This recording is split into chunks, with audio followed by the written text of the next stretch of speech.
Hello friends and welcome to the world of physics. मी आहे GM sir आणि तुम्ही पाहताय आपल्या सर्वांचं आवडतं YouTube channel Dhaware's physics online classes. बेटा लास्ट लेक्चर मध्ये आपण असं स्टडी केलं what are the common properties of all the waves, आणि त्याच्या आधीच्या लेक्चर मध्ये म्हणजेच sound and waves lecture number 1 मध्ये आपण स्टडी केलं होतं what are the different types of waves. या different types of waves study करत असताना depending upon the energy transfer we have seen there are two types of waves, that is the progressive wave and stationary wave. बेटा आजचं जे lecture आहे, आजच्या या lecture मध्ये आपल्याला स्टडी करायचं आहे what are the progressive waves and their properties. बेटा ऑलरेडी मी तुला सांगून ठेवलेलं आहे की सुरुवातीला आपण फक्त टाइप्स ऑफ वेव्ह ह्या वर स्टडी केल्या होत्या, पण आजपासून मात्र आपल्याला वेव्हची एक एक टाइप डेप्थ मध्ये पाहायची, म्हणजेच डिटेल मध्ये स्टडी करायची. म्हणून आपण त्याच्यातली आज पहिली टाइप घेऊन आला ज्याला आपण असं म्हणतोय की progressive waves. So our today's lecture main intention is to study what are the progressive waves and what are their properties.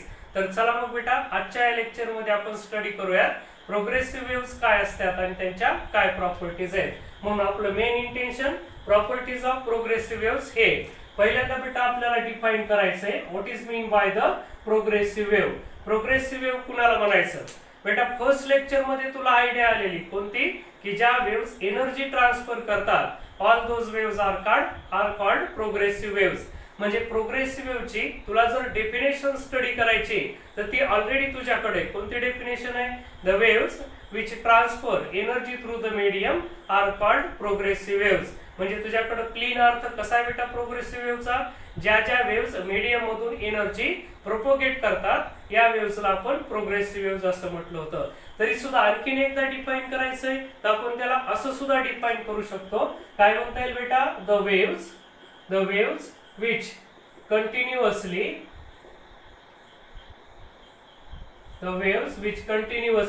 Travel in same direction. The waves which continuously travel in the same direction are called, या वेव्सला आपण काय म्हणू शकतो, progressive waves. या टाइपच्या सर्व वेव्सला आपण progressive waves म्हणू शकतो. बेटा प्रोग्रेसिव्हचा अर्थच असतो, प्रोग्रेस म्हणजे प्रगती करणं, प्रगती करणं म्हणजे पुढे चालले जाणं. मग जी वेव्ह मीडियम मधून ट्रॅव्हल होत असताना कंटिन्युअसली एकाच डायरेक्शन पुढे चालले जाईल, पुढे एनर्जी ट्रान्सफर करेल, अशा वेव्सला आपण प्रोग्रेसिव्ह वेव्स असं म्हणू शकतो.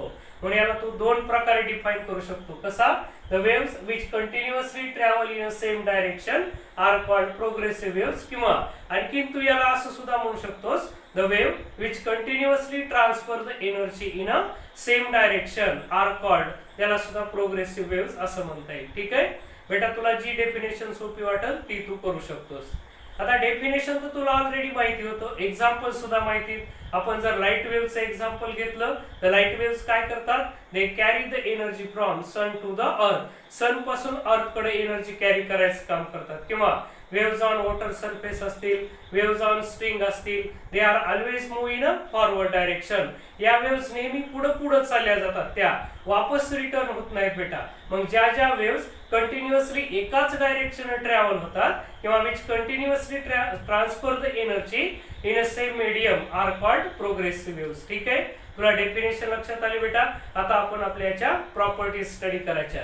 आपल्याला properties of progressive wave study करायच्या, त्याच्यात आपण वन बाय वन सर्व प्रॉपर्टीज आपल्याला स्टडी करायच्या. पहिली जी प्रॉपर्टी आपल्याला, ती पहिली प्रॉपर्टी त्याच्या डेफिनेशन वरूनच तयार करायची बेटा. काय होते, आता सांगितल्याप्रमाणे मी progressive waves are continuously travel in a same direction, म्हणून आपण त्याची ती पहिली प्रॉपर्टी तयार करू शकतो. काय, दीज वेव्स म्हणजे काय, progressive waves, these waves continuously travel in a same direction. एकाच डायरेक्शन या वेव्ह कंटिन्युअसली ट्रॅव्हल होतात, ही याची प्रॉपर्टी असेल. मग बेटा जर या वेव्स कंटिन्युअसली एकाच डायरेक्शन ट्रॅव्हल होत असतील त्याचा इफेक्ट काय असेल, they transfer the energy in a same direction. म्हणून आपण जर कंटिन्युअसली एकाच डायरेक्शन जर का ट्रॅव्हल केलं तर याचा अर्थ काय, progressive waves continuously transfer the energy in a same direction. म्हणून आपण त्याची ही दुसरी सुद्धा प्रॉपर्टी लिहू शकतो. काय, these waves continuously transfer the energy transfer energy in a same direction, एकाच डायरेक्शन एनर्जीचं ट्रान्सफर सुद्धा होतं, लक्षात घ्यायचं. ठीक आहे. चल बेटा आता थर्ड प्रॉपर्टी घ्यायची. ह्या दोन्ही तर काय येतात प्रोग्रेसिव्ह वेव्हच्या डेफिनेशन्स आहेत ज्या की आपण ऑलरेडी स्टडी केल्या. आता तुला आणखीन काय लक्षात घ्यायचंय, ह्या ज्या प्रोग्रेसिव्ह वेव्हज आहेत त्या प्रोग्रेसिव्ह वेव्ह मध्ये all the particles of medium, आपण फक्त मेकॅनिकल प्रोग्रेसिव्ह वेव्हचा इथे विचार करणार आहे.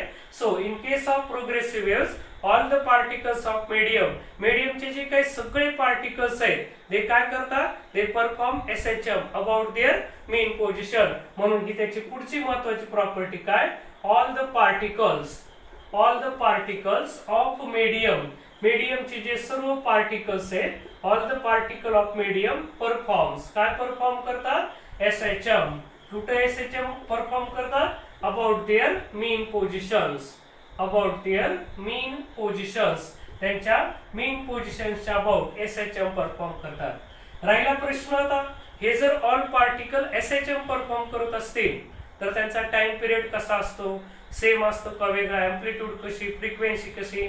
तर बेटा तुला आता हा पॉइंट नोट करून ठेवायचा आहे.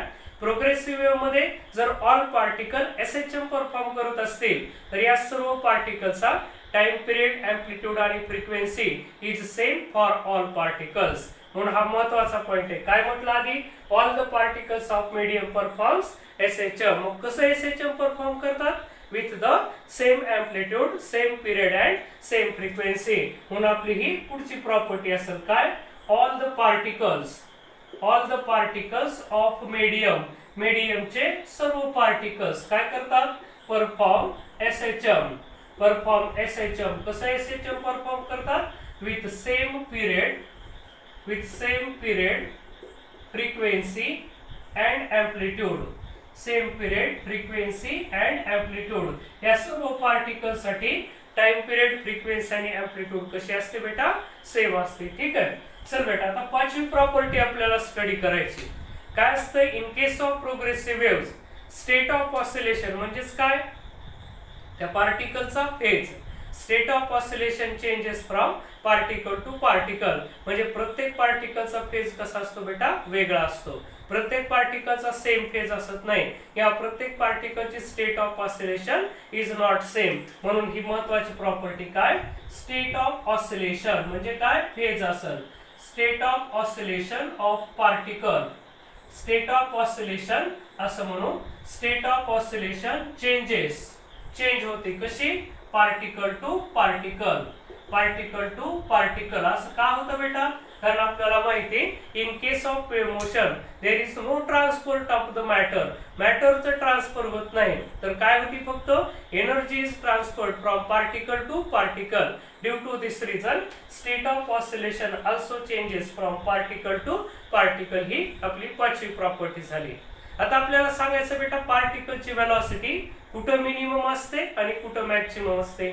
SHM मध्ये आपण स्टडी केलं होतं, velocity of particle is maximum at the mean position, and on the other hand when particle reach at the extreme position, then at the extreme position momentarily म्हणजे काय, for very short duration velocity of particle becomes zero. म्हणून बेटा आपल्याला आता सहावी property अशी सांगायची, velocity of particle is maximum. कधी असेल, is maximum at मीन पोझिशनला ही वेलॉसिटी मॅक्सिमम आहे बेटा. ठीक आहे. ही एक याची प्रॉपर्टी झाली. परत 7 प्रॉपर्टी आपल्याला स्टडी करायची.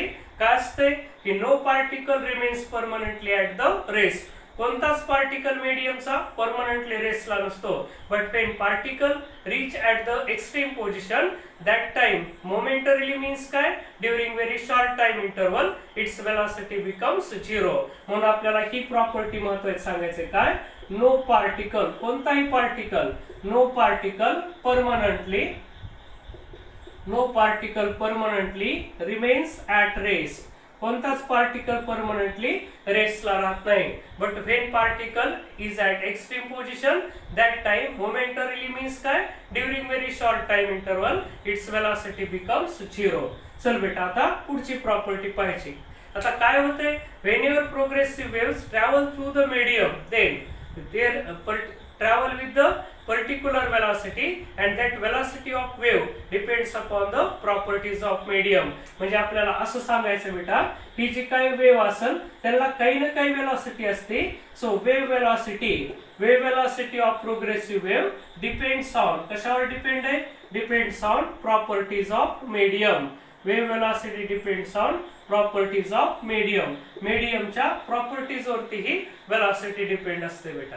चला आता पुढचा आपल्याला कॅरेक्टरिस्टिक्स पाहिजे. नेक्स्ट कॅरेक्टरिस्टिक्स काय? आपल्याला पाहिजे की प्रोग्रेसिव्ह वेव्ह किती टाइप्सच्या शक्य असतात. तर ऑलरेडी तुला या टाइप्स माहिती आहेत बेटा. प्रोग्रेसिव्ह वेव्हच्या दोन टाइप्स पॉसिबल आहेत. कोणत्या? Transverse waves and longitudinal waves. मग आपल्याला सांगायचं आहे की किती टाइपच्या प्रोग्रेसिव्ह वेव्हज पॉसिबल आहेत. म्हणून काय म्हणणार आपण?